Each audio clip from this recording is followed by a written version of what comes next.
مين قال ان احنا بنحكم على الناس من الصور او من اشكالهم او من طريقة حياتهم الباينة على السوشيال ميديا؟ آه، حالة جات لي النهاردة، حاسة بانهيار فظيع عشان بتقول طب ما ربنا بيعمل فيا كده وهم عايشين. مين قالك ان هم عايشين؟ وده كان كلامي معاها. مين قالك ان انا رايح بروح الكوافير ولا اعمل ضوافري ولا اطلع اتصور فيديو؟ مين قالك ان انا مش عيانة؟ مين قالك ان ممكن اكون عيانة بمرض ممكن يموتني؟ مين قالك اني مبسوطة؟ ده أنا كنت بكلمها عليا. طب مين قالك ان الشخص ده فعلا اللي مبينهولك قدام الكاميرا ده حقيقي، ان مش حياته كلها فيك؟ ما تصدقوش الصورة من بره. ساعات طريقة شغلهم او حياتهم او هو ده اكل عيشهم اللي مبين لك ان هو مبسوط او كويس او عايش حلو، لكن ما وراء ده كان كبير جدا. هدية غالب طلعت في فيديو كانت منهارة من سنة بتقولك ان ده مش حقيقي وانا عندي ضغوط وكنت بتعالج نفسيا.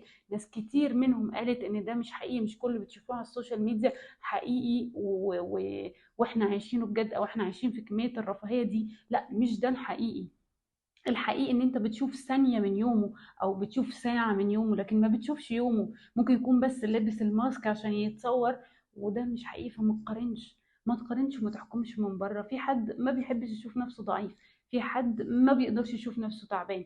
يعني في ناس تبقى مريضة مرض ومتألمة جدا وتقف وتحط ميك اب وتعمل ضوافرها وتعمل شعرها وهي بتتقطع. ممكن تكون اتخذلت في أقرب الناس ليها وانتوا فاكرين ان هي عايشة علاقات حلوة جدا. ممكن تكون اتخدعت واتضربت وهي بتتكلم عن القوة والجراءة.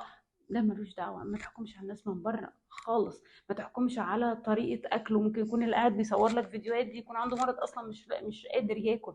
ما تقارنش، ما تقارنوش. السوشيال ميديا ممكن تزود مرضك مليون في المية. ممكن تزود الحقد، ممكن تزود غضبك من ربنا، ممكن تزود اعتراضك، ممكن تزود عدم قبولك. وانت بتتفرج اتفرج بس انها حاجة مسلية كأنها مسلسل. انت عارف في الاخر ان ده مش بيته وان دي مش مراته وان ده مش حقيقي.